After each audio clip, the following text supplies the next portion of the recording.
Tempestades de neve no Alasca não são incomuns. A maioria de nós aqui sabe como lidar com uma nevasca, até as mais fortes. Eu moro sozinho nessa casa há cerca de 5 anos.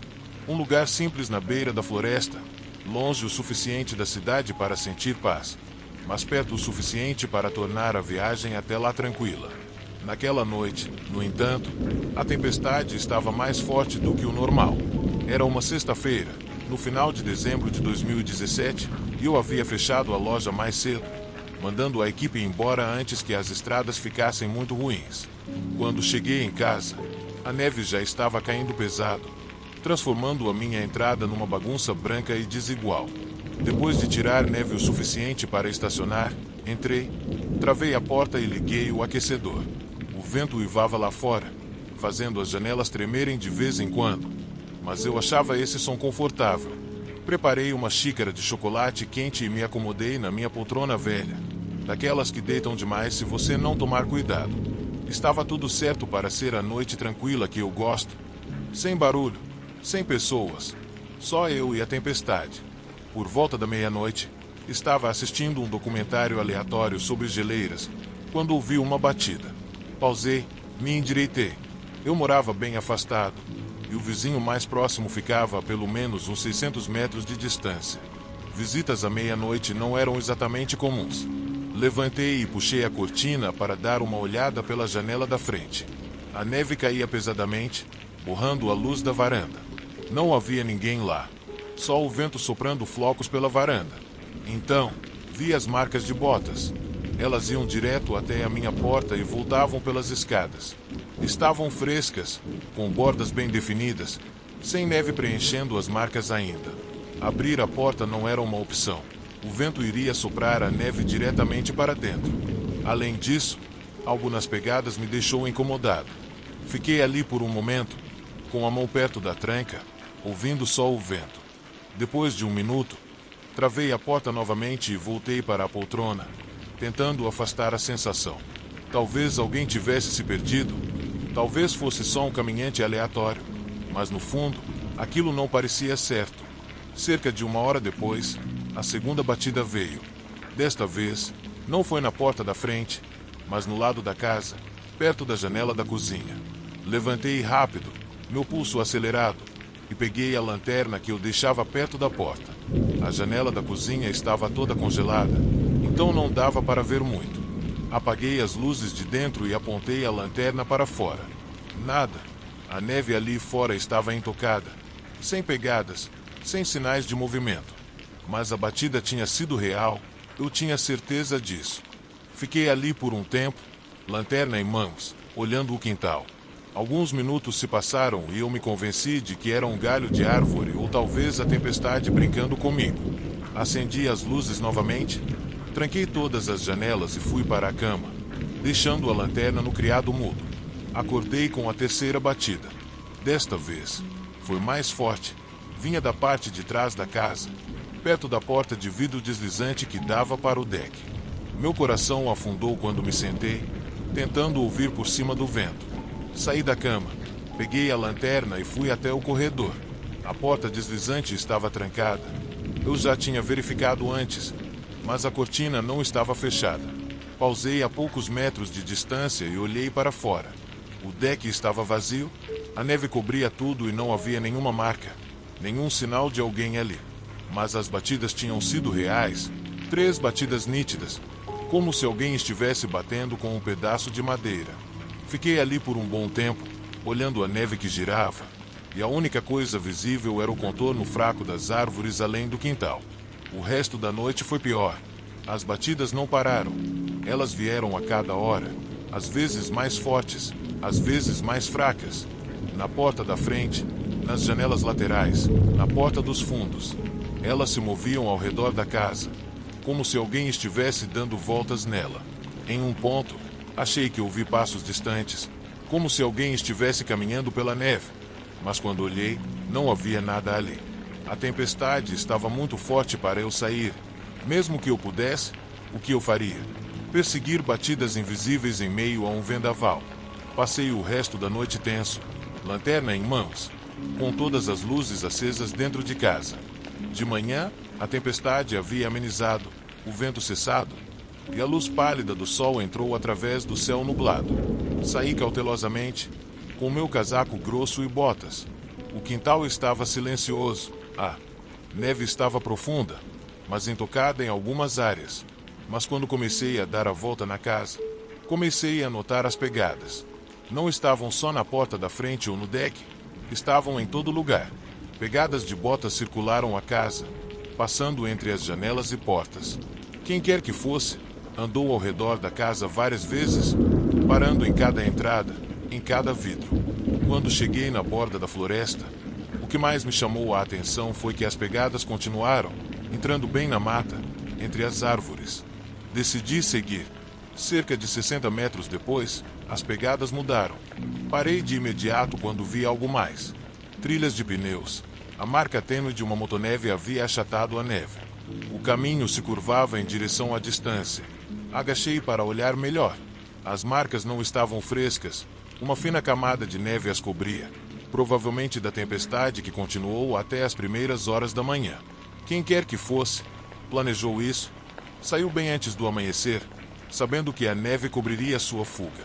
Fiquei ali por um tempo, olhando o caminho, pensando se deveria seguir em frente, mas a trilha da motoneve estava fraca, quase invisível agora.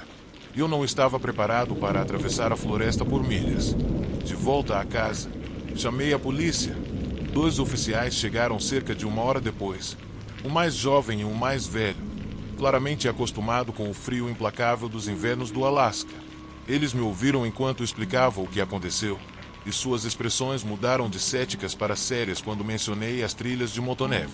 O oficial mais jovem levantou uma sobrancelha. Podem ser crianças brincando, disse ele. O oficial mais velho balançou a cabeça. Não é comum crianças andarem de motoneve em meio a uma tempestade à noite, disse ele, olhando para o outro. Eles seguiram as trilhas até a floresta, mas voltaram em 15 minutos. A neve já quase cobriu tudo. As marcas estão muito fracas, disse o oficial mais velho. Mas isso não foi aleatório. Quem fez isso sabia exatamente o que estava fazendo. Um nó se formou na minha garganta. O que você acha que queriam? Difícil dizer. Podia ser alguém procurando abrigo, ou talvez só queriam te assustar. Essas palavras não eram nem de perto o suficiente para descrever o que eu sentia. Depois que os policiais foram embora, a sensação de insegurança se instalou em mim como a neve lá fora. Não conseguia parar de pensar nas pegadas ao redor da casa e na motoneve esperando, como um veículo de fuga. Isso não foi uma brincadeira inocente. Quem quer que fosse, planejou, ficou rondando minha casa durante a tempestade, sabendo que eu não sairia. Por volta da tarde, eu sabia que não conseguiria passar outra noite sem fazer algo a mais. Então peguei minha jaqueta e fui até a cidade. A loja de armas mais próxima ficava a cerca de 30 quilômetros de distância. A viagem parecia surreal, como se eu estivesse entrando na vida de outra pessoa. Nunca fui de armas, mas depois da noite passada, o pensamento de estar desarmado, caso alguém voltasse, não era algo com o qual eu poderia viver. Saí da loja com uma pistola de 9mm, um rifle de caça e munição suficiente para sentir que teria uma chance de lutar caso as coisas piorassem. O atendente ainda me deu uma rápida aula sobre como manusear e armazenar as armas, mas suas palavras de despedida ficaram comigo mais do que qualquer outra coisa. Não vá procurar problemas, mas se eles vierem até você, esteja pronto. Aquela noite marcou um ponto de virada para mim. A partir daí, a pistola ficou no criado mudo, ao alcance das mãos, e o rifle ficou encostado na porta da frente, pronto para qualquer coisa. Eu sempre amei viver na floresta, a solidão, o isolamento, mas nunca mais eu estive completamente à vontade aqui. Algo aconteceu naquela noite, e eu ainda não sei o que foi. Até hoje, as marcas de botas continuam a aparecer de vez em quando, sempre em volta da casa. A cada tempestade, meu coração bate mais forte.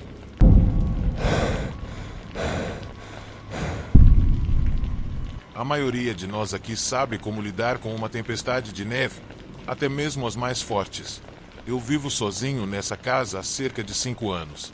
Um lugar simples, na beira da floresta, longe o suficiente da cidade para ser tranquilo, mas perto o bastante para facilitar o deslocamento. Naquela noite, no entanto, a tempestade foi mais forte do que o normal. Era uma sexta-feira, no final de dezembro de 2017, e eu tinha fechado a loja mais cedo, mandando os funcionários para casa antes das estradas piorarem. Quando cheguei em casa, a neve estava caindo pesadamente, transformando minha garagem em uma bagunça branca e irregular. Depois de limpar o suficiente para estacionar, entrei, tranquei a porta e liguei o aquecedor. O vento uivava lá fora, fazendo as janelas tremerem de vez em quando, mas achei o som reconfortante. Preparei uma caneca de chocolate quente e me acomodei na minha poltrona velha, daquelas que deitam demais se você não tomar cuidado. Era o tipo de noite que eu gostava. Sem barulho, sem gente, só eu e a tempestade. Por volta da meia-noite, estava no meio de um documentário qualquer sobre geleiras, quando ouvi uma batida. Apertei o pause e me sentei mais ereto. Eu morava bem afastado, e o vizinho mais próximo ficava a pelo menos 1,5 quilômetros de distância. Visitas à meia-noite não eram comuns. Levantei, puxei a cortina para espiar pela janela da frente. A neve caía forte, embaçando a luz da varanda. Não havia ninguém lá, só o vento que espalhava flocos pela frente de casa. Então, vi as pegadas. Elas iam direto até a minha porta e voltavam pelas escadas. Eram novas, com as bordas nítidas, sem neve preenchendo as marcas ainda. Abrir a porta não era uma opção. O vento teria jogado a neve direto para dentro da casa. Além disso, algo nas pegadas me incomodou. Fiquei ali por um momento, com a mão sobre a fechadura, ouvindo o som do vento. Depois de um minuto, tranquei a porta novamente e voltei para a poltrona, tentando deixar isso de lado. Talvez alguém tivesse se perdido, talvez um caminhante, mas no fundo não parecia certo. Cerca de 20 minutos depois, a segunda batida veio. Dessa vez, não foi na porta da frente. Vinha da lateral da casa, perto da janela da cozinha. Levantei rápido, com o coração acelerado, e peguei a lanterna que eu sempre deixava perto da porta. A janela da cozinha estava completamente coberta de gelo, então não dava para ver muito. Apaguei as luzes de dentro e mirei a lanterna para fora. Nada. A neve na janela estava intocada, sem pegadas, sem sinais de movimento. Mas a batida tinha sido real. Eu tinha certeza disso. Fiquei ali por um tempo, lanterna em mãos, vasculhando o jardim. Alguns minutos depois, tentei me convencer de que era um galho ou até a tempestade pregando peças. Acendi as luzes novamente, tranquei todas as janelas e fui para a cama, deixando a lanterna na mesa de cabeceira. Acordei com a terceira batida. Essa foi mais forte. Vinha da parte de trás da casa, perto da porta de vidro deslizante que dava para o deck. Meu coração afundou enquanto me levantava, tentando ouvir por cima do vento. Levantei da cama, peguei a lanterna e fui de mansinho pelo corredor. A porta deslizante estava trancada. Eu já tinha verificado, mas a cortina não estava fechada. Parei a alguns metros de distância e olhei. O deck estava vazio, a neve cobrindo o chão estava intocada, sem rastros, sem sinais de ninguém lá. Mas as batidas tinham sido reais. 3 batidas nítidas, como se alguém estivesse batendo com o bastão. Fiquei ali por um tempo, olhando para a neve, apenas a silhueta da floresta além do jardim visível. O resto da noite foi pior. As batidas não pararam, vinham a cada hora, às vezes mais fortes, às vezes mais fracas. Porta da frente, janelas laterais, porta dos fundos. Elas se moviam pela casa como se alguém estivesse dando a volta. Em um momento, achei que ouvi passos leves na neve, mas, quando olhei, não havia nada lá. A tempestade estava forte demais para sair. Mesmo que eu pudesse, o que eu faria? Perseguir batidas invisíveis no meio de uma nevasca. Passei o resto da noite tenso, lanterna em mãos, com todas as luzes da casa acesas. Quando amanheceu, a tempestade deu uma trégua. O vento diminuiu e a luz pálida do sol filtrava pelas nuvens. Saí com cautela, agasalhado, com minhas botas. O jardim estava quieto. A neve profunda, mas intocada em algumas áreas. Mas, quando caminhei ao redor da casa, comecei a notar pegadas. Não eram só na porta da frente ou no deck, estavam em toda parte. Pegadas de botas circulavam pela casa, entre as janelas e portas. Quem tivesse feito isso, andou pela periferia várias vezes, parando em cada entrada, em cada vidro, mas, quando cheguei na beira da floresta, o que mais me chamou a atenção foi que as pegadas continuaram, se afastando para o interior da mata. Decidi segui-las. Depois de uns 60 metros, as pegadas mudaram. Parei, estagnado, quando vi que elas se encontraram com outra coisa, marcas de pneus.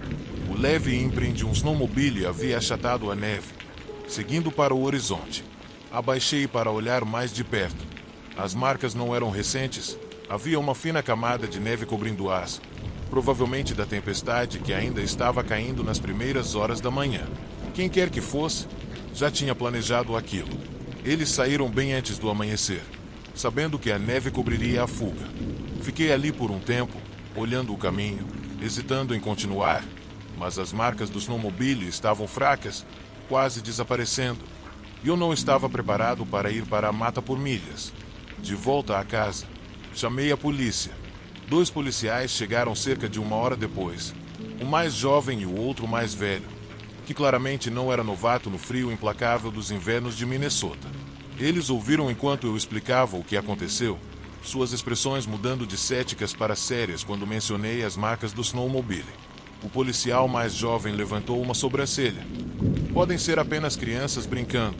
O policial mais velho balançou a cabeça. Não há muitos jovens atravessando nevascas à noite, disse ele, olhando para o mais novo. Eles seguiram as marcas até a floresta, mas voltaram em 15 minutos. A neve já cobriu quase tudo, disse o mais velho, mas isso não foi aleatório. Quem quer que tenha feito isso, sabia exatamente o que estava fazendo.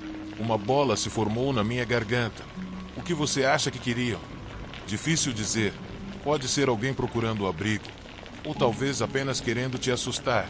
Aquela palavra assustar não era nem perto do que eu estava sentindo. Depois que os policiais saíram, a inquietação se instalou em mim como a neve pesada lá fora. Não consegui parar de imaginar as pegadas circulando minha casa e o snowmobile esperando, como um veículo de fuga. Não era uma brincadeira inocente. Quem quer que fosse, havia planejado isso, me observando durante a tempestade, sabendo que eu não sairia de casa. À tarde, eu sabia que não passaria mais uma noite sem fazer algo. Peguei minha jaqueta e fui para a cidade.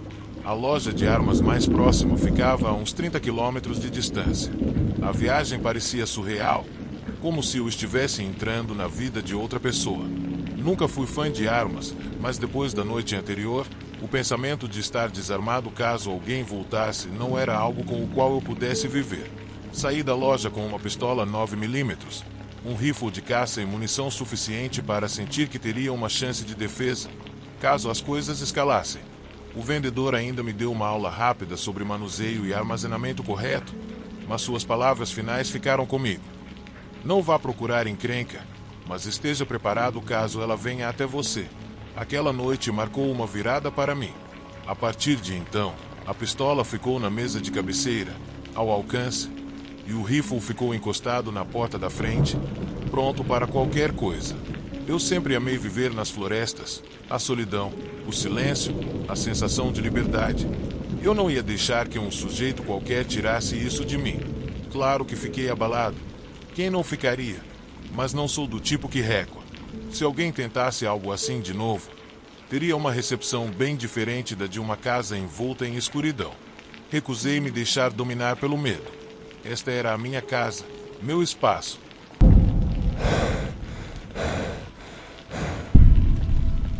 Quando você passa a maior parte dos seus dias em canteiros de obras movimentados, cercado pelos ruídos das ferramentas elétricas e as conversas dos colegas, começa a valorizar os raros momentos de silêncio.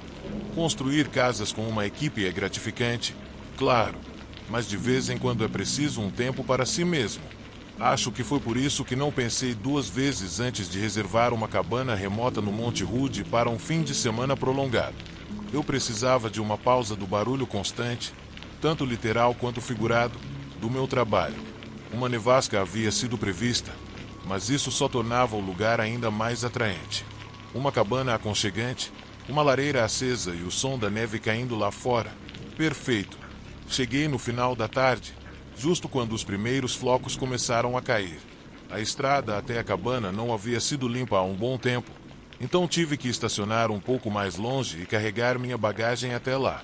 A cabana era exatamente como nas fotos e o lugar todo era lindo. A chave estava deixada numa caixa de correio perto da porta. Quando entrei, estava mais frio do que eu esperava. O aquecimento estava ligado, mas bem fraco. Provavelmente uma configuração da empresa de aluguel para economizar energia. Deixei minhas malas na sala, acendi algumas luzes e logo comecei um fogo na lareira para esquentar o ambiente. Foi então que percebi a primeira coisa estranha. Havia pratos sujos empilhados na pia, algumas canecas, um prato e uma frigideira com gordura seca. Franzi a testa, pensando que talvez a equipe de limpeza tivesse se apressado ou não tivesse conseguido chegar por causa da neve. Não era um bom começo, mas tudo bem. Não iria deixar alguns pratos estragarem o meu fim de semana. Lavei tudo rapidamente e segui em frente. Mas a estranheza não parou por aí. Quando fui para o quarto desfazer as malas, percebi que a cama estava meio desarrumada. O cobertor e os lençóis estavam amassados e o travesseiro estava marcado, como se alguém tivesse acabado de deitar ali. Me aproximei e coloquei a mão no colchão. Estava quente. Não sou alguém que pula para conclusões, mas seria mentira se eu dissesse que isso não me deixou com uma sensação estranha. Ainda assim, disse a mim mesmo que era provavelmente apenas o calor residual do sistema de aquecimento. Dei de ombros, guardei minhas coisas e decidi me acomodar. A noite passou perfeitamente. Preparei o jantar. Tomei um uísque perto da lareira e me perdi num livro que havia trazido. Lá fora, a tempestade de neve ficou mais forte, cobrindo a floresta com um manto branco e abafando todos os sons, exceto o vento. Por volta das 22 horas, decidi ir dormir. A cabana era pequena, então conferi as portas e janelas para garantir que estavam todas trancadas. Satisfeito, me enfiei na cama e apaguei a luz. Por volta da meia-noite, comecei a ouvir ruídos baixos. Primeiro, pensei que fosse apenas o vento ou a neve se movendo no telhado, mas depois ouvi um rangido suave, como se uma tábua do piso estivesse gemendo sob peso. Sentei-me, mas o som não se repetiu. É uma cabana velha, murmurei para mim mesmo. A madeira expande, as coisas se movem. Relaxei. Ainda assim, peguei a lanterna na mesinha de cabeceira e dei uma olhada rápida na cabana. Nada. As portas ainda estavam trancadas, as janelas seguras e a neve lá fora estava intocada. Então voltei para a cama e, eventualmente, adormeci. Quando acordei na manhã seguinte, a tempestade havia passado. Fiz uma xícara de café e saí na varanda para admirar a vista. Foi quando vi as pegadas. Elas começavam na porta dos fundos, claras e distintas, indo em direção à floresta. Meu estômago se apertou. Coloquei o café de lado e fui até lá para observar melhor. As pegadas estavam frescas, com bordas nítidas, intocadas pela neve. Elas iam direto da porta dos fundos para a floresta, desaparecendo entre as árvores. E então percebi os ruídos fracos que tinha ouvido durante a noite. Quem quer que tivesse deixado aqueles pratos sujos e a cama quente não havia saído da cabana antes de eu chegar. Eles estavam escondidos em algum lugar, esperando até eu adormecer para sair. Fiquei olhando as pegadas por um tempo que pareceu eterno, uma horrível realização me invadindo. Eles estavam lá, se mantendo escondidos, esperando o momento certo para sair. Os estranhos ruídos que eu tinha ignorado na noite passada não eram o vento ou as tábuas rangendo. Era alguém se movendo. Decidi ligar para a empresa de aluguel. A resposta foi imediata, com desculpas se acumulando do outro lado da linha, misturadas com desculpas sobre como não sabiam que alguém estava morando ilegalmente na propriedade. Eles me ofereceram um reembolso completo e praticamente me imploraram para ir embora, mas eu não ia acabar com minha viagem por causa disso. Eu vou ficar a última noite, disse firmemente. Houve uma pausa, e então a pessoa do outro lado da linha me ofereceu um conselho hesitante. Todas as portas da cabana têm trancas pesadas por dentro, disse. Elas não podem ser abertas por fora. Só tranca todas antes de dormir. Assim, mesmo que a pessoa volte, não vai conseguir entrar. Ok. Foi algo. Depois de desligar, passei o resto da tarde trancando tudo. Verifiquei todas as portas, todas as janelas, testando as trancas para garantir que funcionavam. A idade da cabana foi minha aliada. As trancas manuais e pesadas eram sólidas, feitas para durar e não tinham como ser arrombadas ou manipuladas por fora. Quando terminei, o lugar parecia uma fortaleza. Naquela noite, o vento uivava lá fora e a tempestade de neve continuava, mas a cabana estava em silêncio. Fiquei sentado ao lado da lareira com uma xícara de café. O pensamento de um estranho na cabana me acompanhava muito depois disso.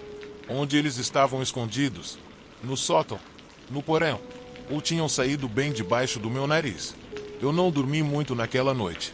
De vez em quando, ouvia um ruído, um galho quebrando lá fora, o vento batendo na janela. E meus olhos se voltavam para a porta, esperando ver alguém tentando forçar a entrada. Mas as trancas resistiam e a cabana permanecia segura. Na manhã seguinte, arrumei minhas coisas e fui embora.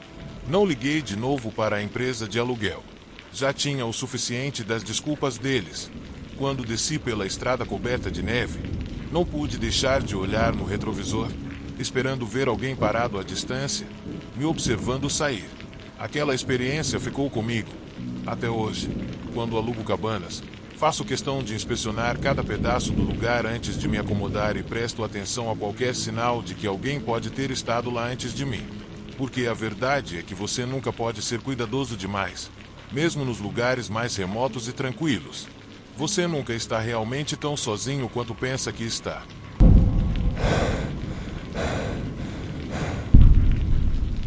Dirigir pelas estradas de Taos, no Novo México, em março, costuma ser deslumbrante.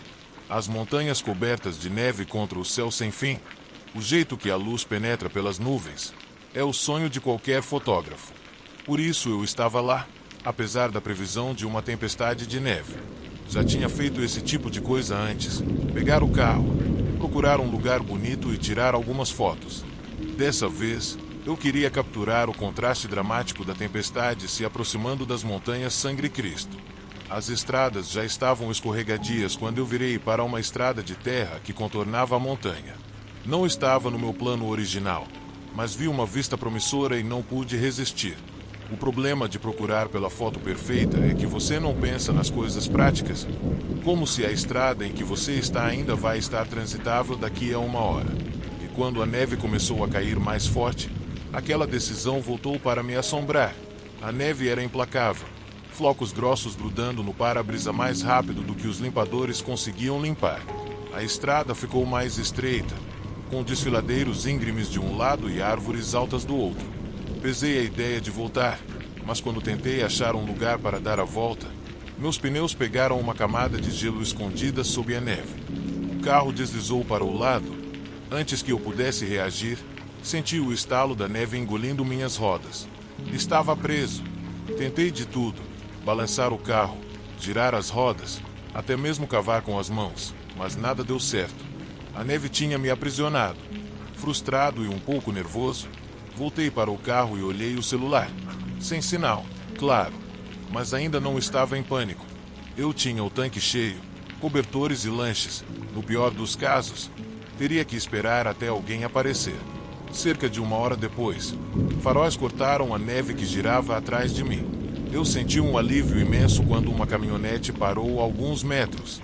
A porta do motorista rangeu ao abrir, e um homem saiu. Ele estava bem agasalhado, com um casaco grosso e um gorro. "Tá tudo bem aí?" ele gritou. Eu abri um pouco a janela. "Sim, estou preso." Estava esperando que alguém passasse.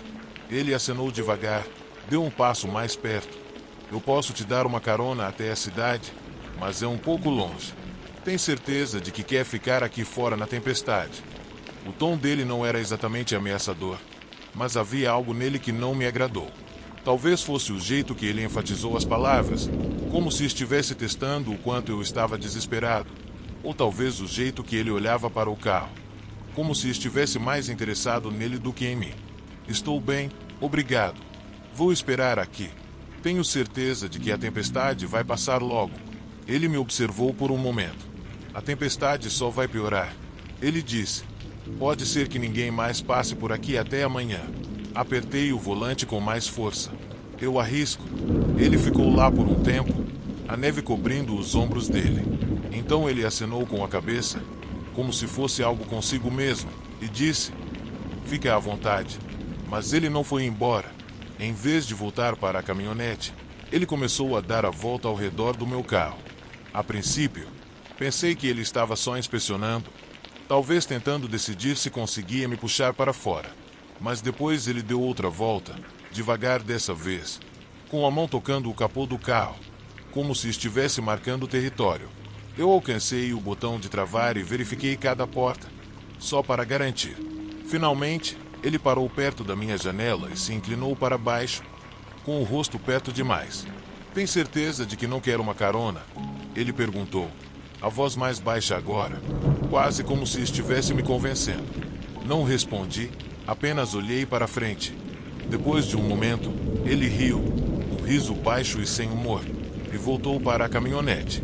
Eu observei pelo retrovisor enquanto ele subia e começava a dar ré. Minha tensão diminuiu quando as luzes desapareceram na tempestade, mas então elas pararam. A caminhonete não foi embora. Ficou ali, a poucos metros de mim, com o motor ligado. A cada poucos minutos, o motor rugia, como se o motorista estivesse impaciente, mas ele não se movia. Desliguei meus próprios faróis, esperando que ele achasse que eu estava dormindo ou que não me importava com o jogo dele. Mas lá no fundo, eu sabia que aquilo não tinha acabado. Os minutos passaram, viraram 1 hora, e a caminhonete não se mexia. Meus dedos pairavam sobre o celular, inútil sem sinal. Pensei em fugir, mas a ideia de deixar o carro e enfrentar ele na neve aberta era ainda mais aterrorizante. Em algum momento durante a noite, a caminhonete finalmente foi embora. Não o vi sair, deve ter sido quando eu adormeci por um momento, mas quando abri os olhos, os faróis tinham sumido e a tempestade já tinha diminuído.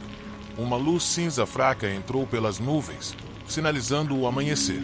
Consegui sair da neve aos poucos. Minhas pernas estavam duras e eu dirigi até a cidade. No diner, contei para a garçonete o que tinha acontecido. O rosto dela empalideceu quando ela se aproximou e disse baixinho: "Você teve sorte. Já houve relatos de um caminhão igual a esse. Esse cara tem parado motoristas presos, tentando forçar eles a entrarem no veículo. Ninguém sabe o que ele quer, mas com certeza não é coisa boa." O pensamento me deu um nó no estômago. O que teria acontecido se eu tivesse aceitado a oferta dele? Ou se eu não tivesse trancado as portas? Depois disso, me livrei do meu carro e comprei um 4x4 com pneus para lama, uma pá portátil e um telefone via satélite. Eu ainda adoro a emoção de seguir uma tempestade para conseguir a foto perfeita, mas sou mais cauteloso agora. Por quê? Se tem uma coisa que aquela noite me ensinou, é que a neve não é a única coisa escondida nas estradas das montanhas.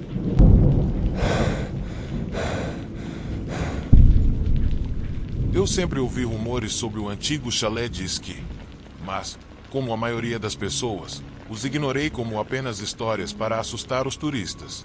O chalé foi construído décadas atrás, no alto da montanha, com vistas deslumbrantes e uma história rica. Meus amigos e eu planejamos uma viagem de esqui durante meses, animados para passar uma semana nas pistas e curtir o charme aconchegante do chalé histórico. Os primeiros dias foram perfeitos. Passamos os dias esquiando e as noites perto da imensa lareira de pedra na sala principal do chalé. A atmosfera era acolhedora, com o cheiro de pinho e o estalar da madeira da lareira criando o ambiente perfeito de inverno. Era tudo o que havíamos esperado. Na quarta noite, o tempo virou. Uma forte tempestade de neve chegou, nos prendendo dentro do chalé. A equipe nos garantiu que era normal para essa época do ano e que estávamos seguros e bem abastecidos. Decidimos aproveitar o máximo possível, nos reunindo ao redor da lareira com chocolate quente e compartilhando histórias. Conforme a noite passava, a energia piscou, criando sombras estranhas nas paredes. A tempestade lá fora estava intensa, com os ventos uivando e batendo nas janelas. Foi durante uma dessas falhas de energia que eu percebi pela primeira vez. Uma figura estava no canto mais afastado da sala, bem além da luz da lareira. Pisquei e ela desapareceu. Alguém mais viu isso? Perguntei, com a voz um pouco trêmula. Ver o quê? Ana, minha amiga, respondeu, olhando ao redor. Achei que vi alguém ali, falei, apontando para o canto escuro. Ou em Rio. Deve ser só sua imaginação. Este lugar é antigo e assustador o suficiente, sem precisar de fantasmas. Mas eu não conseguia me livrar da sensação. Conforme a noite avançava, eu continuava olhando para aquele canto, meio esperando que a figura reaparecesse. Eventualmente, todos nós decidimos ir para os nossos quartos, na esperança de dormir bem. Eu estava compartilhando o quarto com a Ana e deixamos a janela um pouco aberta para deixar o ar fresco da montanha entrar. A tempestade ainda estava forte e o som do vento quase era reconfortante. Conversamos por um tempo antes de finalmente adormecer. No meio da noite, acordei com uma brisa fria no meu rosto. A janela tinha se aberto sozinha. Ao me levantar para fechá-la, vi ele de novo. A mesma figura estava lá fora, olhando para mim.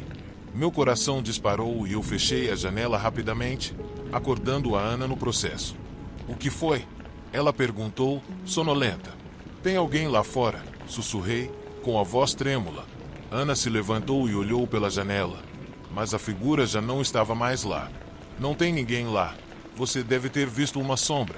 Eu queria acreditar nela, mas lá no fundo sabia o que eu tinha visto. Fechamos a janela e voltamos para a cama, mas eu não consegui mais dormir. A imagem daquela figura ficou comigo, assombrando meus pensamentos. No dia seguinte, contei para o Owen e o David sobre o que eu tinha visto. Eles brincaram comigo, mas eu vi uma faísca de preocupação nos olhos deles. Decidimos ficar juntos durante o dia, não querendo nos aventurar sozinhos. O chalé agora parecia diferente, menos acolhedor e mais ameaçador. À noite, nos reunimos de novo na sala principal, tentando afastar o medo. A tempestade lá fora já tinha diminuído um pouco, mas a energia continuava falhando. Sentamos perto da lareira, jogando cartas e tentando ignorar o crescente sentimento de apreensão. Em algum momento, a conversa virou para a história do chalé. Uma funcionária, uma mulher mais velha chamada Margarete, se juntou a nós. Ela parecia saber muito sobre o lugar e seu passado. É verdade que esse chalé é assombrado? Perguntou o David, meio brincando. Margarete sorriu, com um brilho misterioso nos olhos. Existem histórias? Claro. Este lugar é antigo. Com o tempo, vem a história. Alguns dizem que os espíritos daqueles que morreram nas montanhas vêm até aqui para encontrar paz. Suas palavras me deram um arrepio. Você já viu alguma coisa? Perguntei. Margarete pausou e depois acenou com a cabeça. Já vi coisas, sombras, figuras no canto do meu olho. Às vezes, os hóspedes relatam ocorrências estranhas, mas não há motivo para se preocupar. Os espíritos daqui não são malignos, só estão perdidos. Suas palavras eram para ser reconfortantes, mas tiveram o efeito oposto. Naquela noite, não consegui dormir. Cada rangido e gemido do velho chalé me fazia pular. Deixei a luz acesa, esperando que ela afastasse o que quer que eu tivesse visto. Por volta da meia-noite, ouvi passos no corredor. A princípio, pensei que fosse algum dos meus amigos, mas quando os passos pararam do lado de fora do nosso quarto, congelei. A maçaneta da porta tremeu. Então, houve uma batida suave. Quem é? Chamei, tentando manter a voz firme. Não houve resposta. A porta se abriu lentamente. Ali, na luz fraca, estava a figura. Desta vez, eu a vi claramente. Um homem mais velho, vestido com roupas que pareciam de décadas atrás, com os olhos vazios e tristes. Ele entrou no quarto e eu senti a temperatura cair. Por favor, nos deixe em paz, sussurrei, me afastando. A Ana acordou, os olhos arregalados de medo. O que está acontecendo? A figura se aproximou e eu vi seus lábios se movendo, mas nenhum som saiu. Ele parecia estar implorando, sua expressão desesperada. Então, tão repentinamente quanto apareceu, ele desapareceu. Não dormimos o resto da noite. Ao amanhecer, fizemos as malas e decidimos encurtar a viagem. O chalé, com todo o seu charme e história, havia se tornado um lugar de terror para nós. Antes de irmos, falei com a Margarete de novo. Ela parecia entender sem que eu precisasse explicar. Ele está aqui há muito tempo, disse ela, procurando por algo ou alguém. Sinto muito que vocês tenham tido que passar por isso. Deixamos o chalé, as lembranças do nosso encontro ainda frescas e intensas. A viagem de volta pela montanha foi silenciosa, cada um de nós perdido em seus próprios pensamentos. A beleza da paisagem coberta de neve não conseguia apagar o medo que sentimos. Quando penso naquela viagem de esqui, lembro do chalé e da figura que nos assombrou. É como se o passado permanecesse nos lugares que menos esperamos, e os espíritos daqueles que vieram antes de nós ainda vagam, procurando por paz.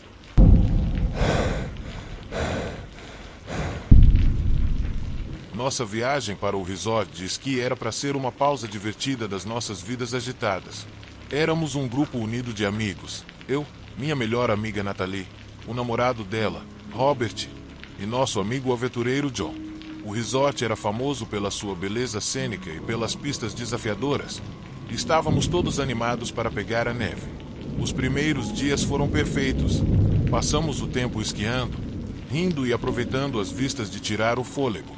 O lodge onde ficamos era aconchegante, com uma lareira enorme e chocolate quente sempre disponível.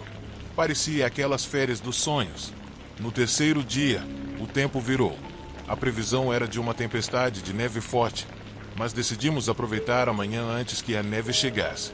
As pistas ainda estavam abertas e achamos que teríamos algumas horas para curtir antes de nos abrigarmos no lodge. Estávamos errados. Por volta do meio-dia, a tempestade chegou mais rápido do que imaginávamos. O vento aumentou e a neve começou a cair pesadamente, reduzindo a visibilidade a quase nada. A equipe do resort evacuou rapidamente as pistas, pedindo a todos para voltarem para o lodge. Estávamos mais ou menos pela metade de uma pista desafiadora quando o anúncio veio pelos alto-falantes. Galera, precisamos voltar. Nathalie gritou sobre o vento. Mal consigo ver nada. Robert disse, apertando os olhos contra a neve. John, sempre o mais corajoso, sugeriu que tomássemos um atalho por uma trilha menos frequentada, que nos levaria de volta ao lodge mais rápido. Na hora parecia uma boa ideia. Então seguimos ele, confiando em seu instinto. A trilha era mais estreita e íngreme do que imaginávamos. As árvores se fechavam ao nosso redor e a neve que caía dificultava a visão. Apesar da sensação crescente de desconforto, seguimos em frente, esperando chegar ao lodge antes que a tempestade piorasse. Foi quando as coisas começaram a dar errado. Nathalie foi a primeira a perceber. Galera, onde está o John? Paramos e começamos a olhar em volta desesperados.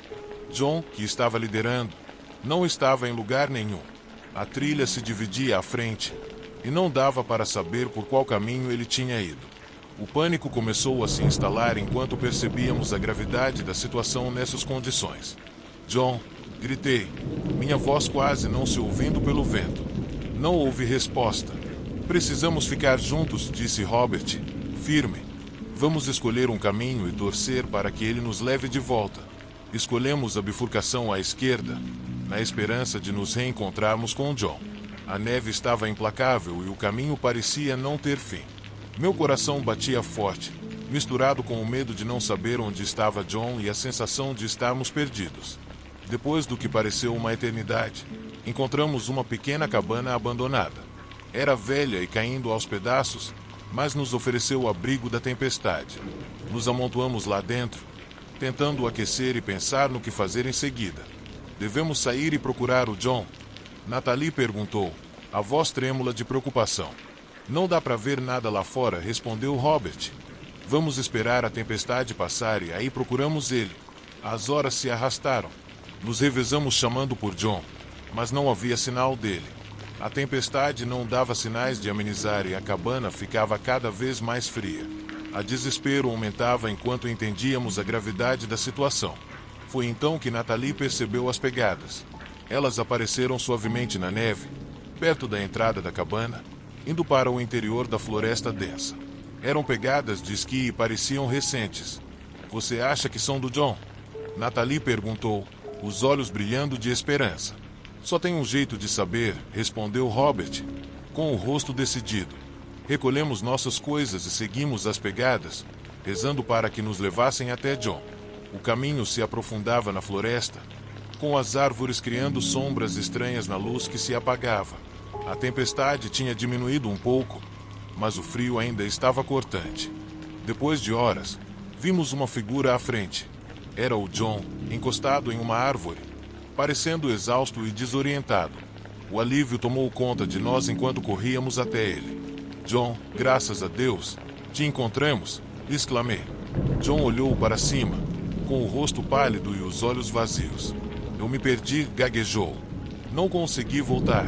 Eu ficava vendo alguém, uma figura nas árvores. Suas palavras me deram um arrepio. O que você quer dizer com isso? Perguntei. Eu não sei, respondeu ele, a voz tremendo. Era como se alguém estivesse me vigiando, me seguindo. Toda vez que eu virava, a figura sumia. Ajudamos John a se levantar, decidindo que era hora de voltar para o lodge o mais rápido possível. As pegadas tinham nos guiado até ele e esperávamos que nos levassem de volta para a segurança. A jornada foi tensa. Cada barulho do vento ou estalo de galho nos fazia pular. Finalmente, chegamos à borda da floresta e vimos as luzes do lodge à distância. O alívio foi imenso.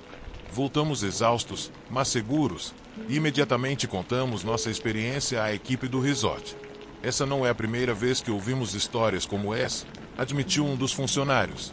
Existem velhas lendas sobre essa área, histórias de esquiadores perdidos e figuras misteriosas nas florestas.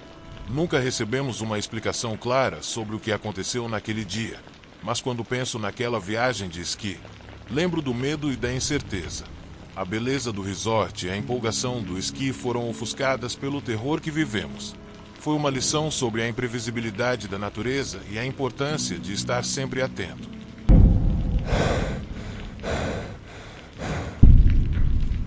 Eu me lembro disso claramente, mesmo depois de tantos anos. Nossa viagem de esqui para uma cabana isolada nas montanhas era para ser uma fuga divertida da rotina. Só eu e 3 dos meus amigos mais próximos. Estávamos todos ansiosos por essa viagem há meses. A cabana, situada bem no meio da floresta e a quilômetros da cidade mais próxima, prometia a fuga perfeita. O primeiro dia foi perfeito. Chegamos à cabana bem na hora do pôr do sol, que iluminava a paisagem coberta de neve com um tom dourado. Desembarcamos rapidamente e nos acomodamos, acendendo uma fogueira na lareira de pedra e preparando um jantar simples. A cabana era aconchegante, com vigas de madeira, móveis confortáveis e uma vista de tirar o fôlego. Depois do jantar, jogamos jogos de tabuleiro, rimos e contamos histórias até altas horas. A tempestade começou por volta da meia-noite. O vento uivava lá fora e a neve caía forte, cobrindo o chão com um grosso manto branco. Todos achamos que estava lindo e que só adicionava à aventura da nossa viagem. Mal sabíamos que isso era só o começo de um pesadelo.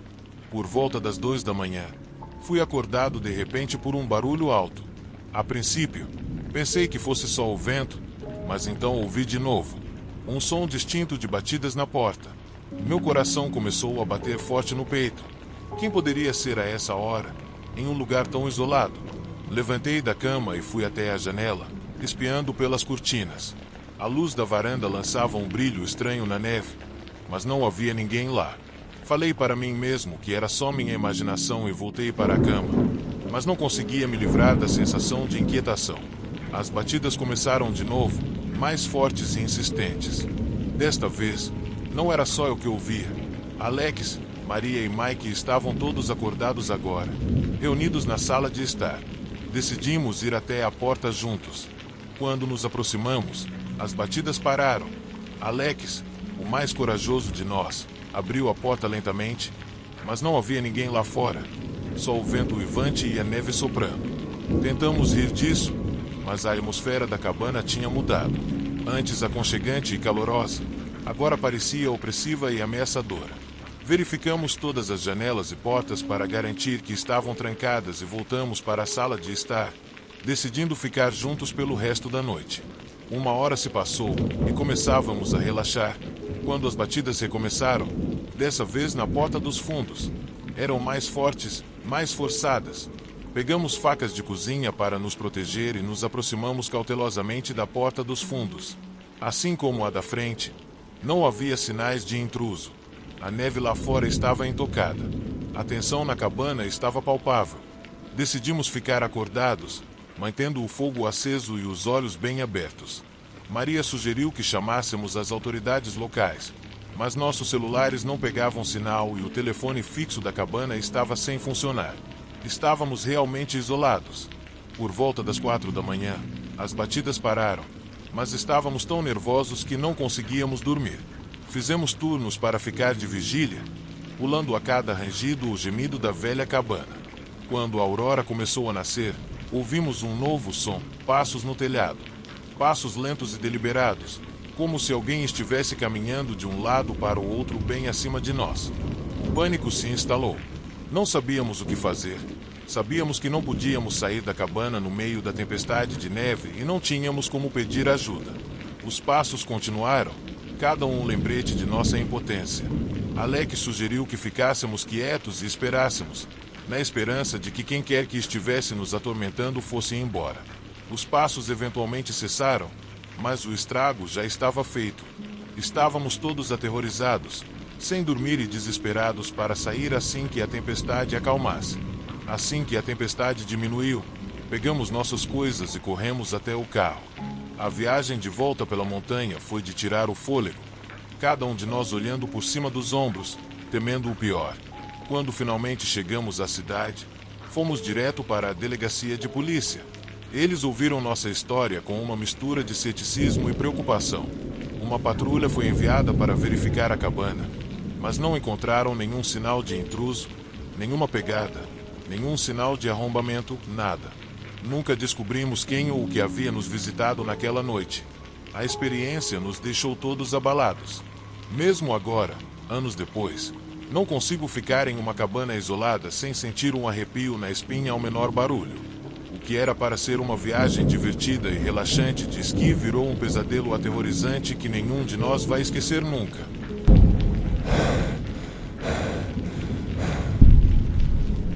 Desde criança, sempre adorei esquiar. Há algo no ar frio das montanhas, na adrenalina de descer uma pista e na neve branca e cristalina que me faz sentir realmente vivo. No entanto, essa viagem de esqui em particular mudou minha visão sobre o esporte para sempre. Era final de fevereiro quando eu e meus amigos decidimos subir para um resort de esqui escondido nas profundezas das Montanhas Rochosas. O resort era conhecido por suas pistas desafiadoras e pela beleza cênica, mas também tinha a fama de ser bastante isolado. O sinal de celular era instável e a cidade mais próxima ficava a uma boa hora de distância. Não nos importamos, na verdade, estávamos até animados com a ideia de ficar isolados. Chegamos numa quinta-feira à noite. A cabana era simples, mas aconchegante, com uma grande lareira e espaço suficiente para os 6 de nós. Depois de desembalar, nos acomodamos e passamos a noite rindo, jogando cartas e planejando nossas rotas de esqui para o dia seguinte. O primeiro dia nas pistas foi perfeito. A neve estava fresca, o tempo claro e as vistas de tirar o fôlego. Passamos horas esquiando, parando apenas para um rápido descanso e um chocolate quente. Quando a noite caiu, voltamos para a cabana, exaustos, mas felizes. Depois do jantar, nos reunimos ao redor da lareira para contar histórias e piadas. A conversa logo virou para as lendas locais e histórias de fantasmas da região. Matt, sempre o brincalhão, resolveu contar a mais famosa de todas. Vocês já ouviram falar das pegadas congeladas? Ele perguntou, com a voz baixa e dramática. Todos balançamos a cabeça, curiosos. Dizem que, há muito tempo, um esquiador desapareceu durante uma tempestade. Encontraram as pegadas dele levando para a floresta, mas elas simplesmente pararam de repente. Nunca o encontraram. Alguns dizem que o espírito dele ainda perambula pelas montanhas, deixando pegadas congeladas na neve. Rimos, mas a história deixou um sentimento estranho no ar. A ideia de uma alma perdida vagando pelas montanhas cobertas de neve era, no mínimo, assustadora. No dia seguinte, o tempo mudou. Nuvens escuras surgiram e o vento aumentou, tornando as pistas menos convidativas. Determinados a aproveitar ao máximo a nossa viagem, decidimos ficar nas pistas mais fáceis e perto da cabana. À medida que o dia passava, a tempestade piorava. Eventualmente, decidimos encerrar e voltar. Naquela noite, enquanto a tempestade rugia lá fora, nos amontoamos ao redor da lareira mais uma vez. O vento uivava e a neve batia nas janelas. Era o cenário perfeito para mais histórias de fantasmas, mas decidimos jogar alguns jogos de tabuleiro para manter o ambiente leve. Por volta da meia-noite, decidi sair para pegar um pouco de ar fresco. A tempestade tinha acalmado um pouco e a neve caía suavemente, criando uma paisagem linda. Enquanto estava lá, respirando o ar gelado, percebi algo estranho. Havia pegadas na neve logo além da varanda da cabana. Pareciam pegadas de esqui, indo em direção à floresta. Meu coração pulou uma batida, e a história de Matt passou pela minha cabeça. Balancei a cabeça, tentando afastar o pensamento. Provavelmente era algum amigo meu pregando uma peça. Voltei para dentro, mas a curiosidade falou mais alto. Peguei meu casaco e uma lanterna e segui as pegadas. Elas me levaram para dentro da floresta, serpenteando por entre as árvores e subindo pequenas colinas. Quanto mais eu andava, mais desconfortável me sentia. As pegadas pareciam seguir em frente, intocadas pela neve que ainda caía. Depois de um tempo que pareceu uma eternidade, as pegadas simplesmente pararam. No meio da floresta, elas desapareceram, como se o esquiador tivesse sumido no ar. Fiquei parado, com a respiração visível no ar gelado, tentando entender o que estava vendo. O silêncio era ensurdecedor e eu podia sentir os pelos da minha nuca se arrepiarem. Quando me virei para voltar, minha lanterna piscou, criando sombras estranhas nas árvores. Senti uma presença atrás de mim, e quando me virei, vi algo. Uma figura, mal visível na luz fraca, estava parada à beira do clareiro. Ele usava equipamento de esqui antigo e seus olhos pareciam vazios, quase sem vida. Ele me encarou. Por um momento, eu não consegui me mover. Então, tão rapidamente quanto apareceu, ele sumiu. Corri de volta para a cabana, meu coração disparado. Arrompei a porta e encontrei meus amigos ainda reunidos ao redor da lareira. O que aconteceu? Maria perguntou, vendo o pânico no meu rosto. Tentei explicar, mas as palavras não saíam direito. Falei sobre as pegadas, a figura e como ela desapareceu. Eles me olharam com uma mistura de preocupação e descrença. Deve ter sido só sua imaginação, disse Matt, embora não parecesse muito convencido. Decidimos sair juntos para ver as pegadas, mas quando chegamos ao local, elas haviam sumido. A neve havia coberto tudo completamente e não havia sinal de que alguém estivesse ali. O resto da viagem foi tranquila, mas a experiência ficou comigo. Não conseguia tirar da cabeça que o que eu vi era real. A história das pegadas congeladas deixou de ser apenas uma lenda para mim. Deixamos a cabana com sentimentos mistos. A beleza das montanhas era inegável, mas a lembrança daquela noite lançou uma sombra sobre nossa viagem. Desde então, nunca mais voltei a esse resort de esqui, e não sei se algum dia voltarei. As montanhas guardam muitos segredos, e alguns é melhor que fiquem sem ser descobertos.